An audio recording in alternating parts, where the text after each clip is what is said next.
Good morning. Today we are going to discuss about the receivables, chapter 2 of Robles. So ito ay galing po sa Robles na libro, version 2026. Una, we are going to show to you kung ano yung mga intended learning outcomes after discussing this and this the whole chapter. Ito yung dapat nating malaman na we are able to describe the nature of the receivables. Then we can classify the receivables according to their source. And then we can state the number 3, the applicable requirements of the IFRS relating to receivables. Again, pinafollow natin yung IFRS enable to address kung paano natin i-account yung mga receivables. So, ganon.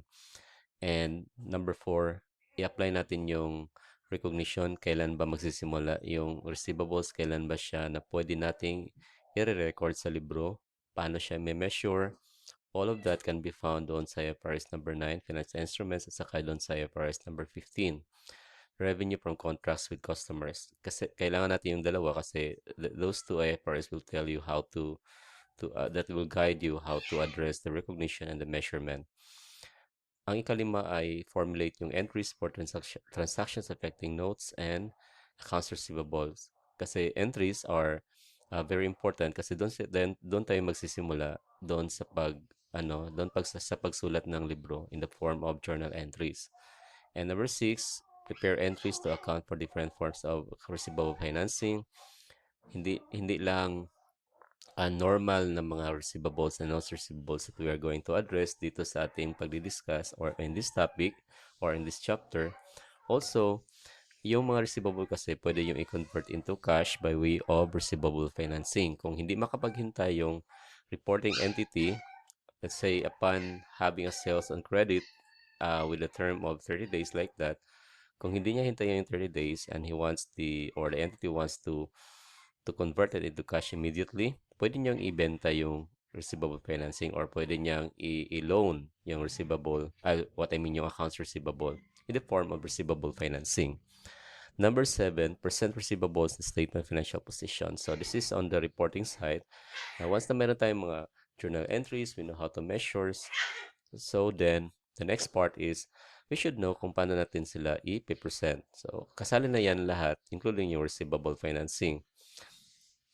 Number 8 is identify the required disclosure of receivables in the financial statements. Kasi hindi lang sa financial positions na yung affected, also of course of the profit and loss kasi meron yung mga income that will be recognized also at saka mga costs involved.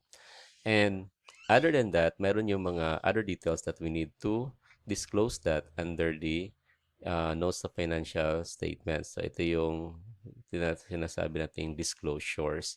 Mga other details enable for the users of the financial statements to understand well and more about the financial statements. So the goal is the understandability. We try to review our characteristics of the financial statements, right? We have number 1, we have the primary, and the sum is the enhancing characteristics. The primary part of that is yung reliability and understandability. Sorry, the secondary, understandability kasi ano yun, we have faithful representation at saka yung relevance. Anyway, let's go to the next. So we have the introduction. In here, it's said that the enterprise has to complete to sustain its operations. In today's economy, we're buying, selling. So, yun yung ginagawa talaga. So, the lifeblood of the enterprise is by having the customers. So, you have to sell that. So, the selling could be done by way of credit or by way of borrowing arrangements. Like there's a third party that will guarantee for the payment of that, like the letter of credit that before the shipment, enabled to establish a trust. So there's a master guarantee coming from the other third party, which is commonly yung mga bangko na magpo-provide sila ng letter of credit arrangement that the bank will guarantee on the payment of the shipment upon the or on the arrival. So without having to do with without the payment of the buying party. Okay, an enterprise ties up on the substantial portion of its resources in the form of receivables. So again, it's not yet cash, that is receivables. So there's a different way of treating such transaction kasi receivable siya.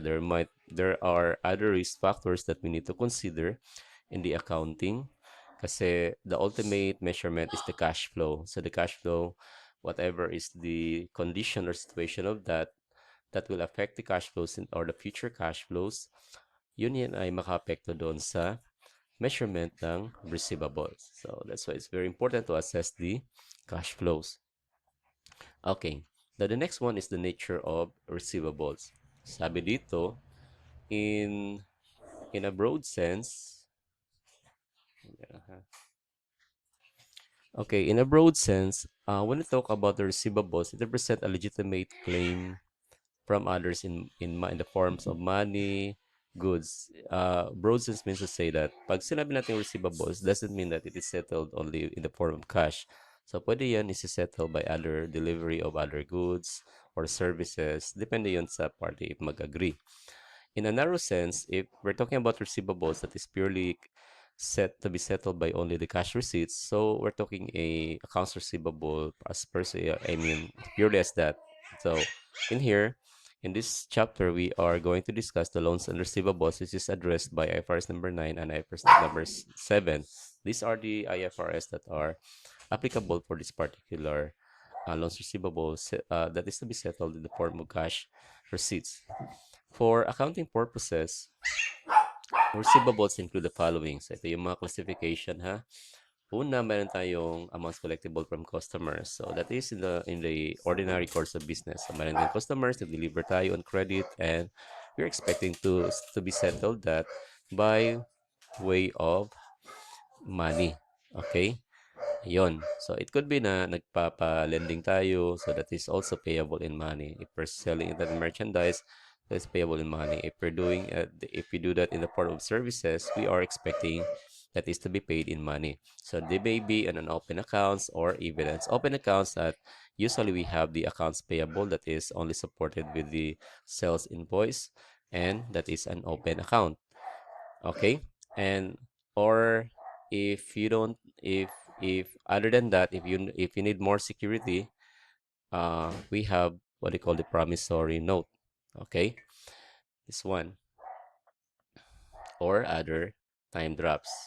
Okay, now second one is we have the accrued revenues. Let's say we have just a rent, we have not yet put some bill, we are not yet sending bill, but again, since we have already delivered services from that, example, if you are renting something, a house, that is the factor of measurement of the revenue is the time lapse.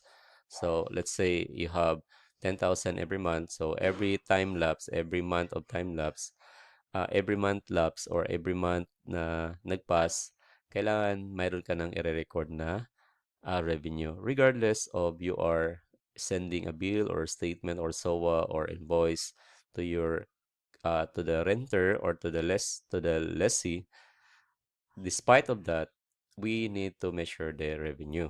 Okay? So take note of that. So that's what we call the accrued revenues. Other items naman, ito yung number 3, items such loans and advances to officers. These are seldom transactions that are happening within the company for related na mga parties. But however, it's not really example exclusive related. Like for example, advances to officers, usually officers are also stockholders of the company or they're outsiders. It could be like that. So these are seldom. These are not done on in a regular manner. Also, we have advances to employees. Like, mayroong mga depende sa company. Kasi may mga company that are recurring talaga na yung mga employees, they're allowing that to have advances. But this particular receivables, what I'm trying to emphasize is not one of the big source or the main source of the receivables of the company. It's just pretty like miscellaneous transactions of the company. Affiliated companies, like these are some material extended amount. Ito na, something material to kasi affiliated, like they need some like 500,000 or 300,000 or 2 million. So something depending on the amount or depending on the amount are granted by the company to its affiliated companies. This cost for the customers, sometimes some customers that will need advances. So I mean, yeah, I mean, loans. They need some loans, like they need some advances, like for accommodation purpose. Like example, if paano ba yan? If they need like cash, like from yours. Actually, I don't have any personal experience on this one, but something that you are extending a cash or any form of advances to the customers, not in the form of goods that you are regularly um, delivering to the customer. Hindi yun yung other than that, yung ini-extend mo, yun yung advances to the customers. Other outside parties, legitimate claims against suppliers, insurance, okay, yung mga ganun. So those are part of the other receivables that can be, uh, that can be classified as non-trade, because these are not part really of the trading of the ordinary course of business. So meron tayo dito subscription receivables of disposal property. If you remember, there is a subscription if there's a subscription receivables for the stocks, it's not to be presented actually ordinarily under the receivables. It could be presented if that is material. If not material, usually they're presented under as a deduction under the equity. Yun yung ginagawa. So there are options on that. But anyway, let's discuss that further in your stockholders equity topic. Okay, now let's proceed to the classification of receivables according to source. Okay, so we have discussed already initially on the types of the receivables according to their purposes. It could be related to that in the classification. So first, we have these trade receivables. Trade receivables, ang pinakakilan dito kapag yan ay galing sa ordinary course of business. Yun lang. Pag ordinary course of business, that is trade receivables. These receivables should only include all the actual sales, completed or constructively delivery of goods, performance services on or before the ending. Okay, again, actual sales. Yun lang yung tinatawag natin na trade receivables. What about the non-trade receivables? So other than that, outside, we call them non-trade. So ito yung dinidiscuss natin kanina, loans to officers, employees, advances, accrued, deposits, subscription claims, tax analysis claims, any different form of claims. Those are part of the non-trade receivables. To simplify, if they are not part of the ordinary course of business, these are not trade receivables.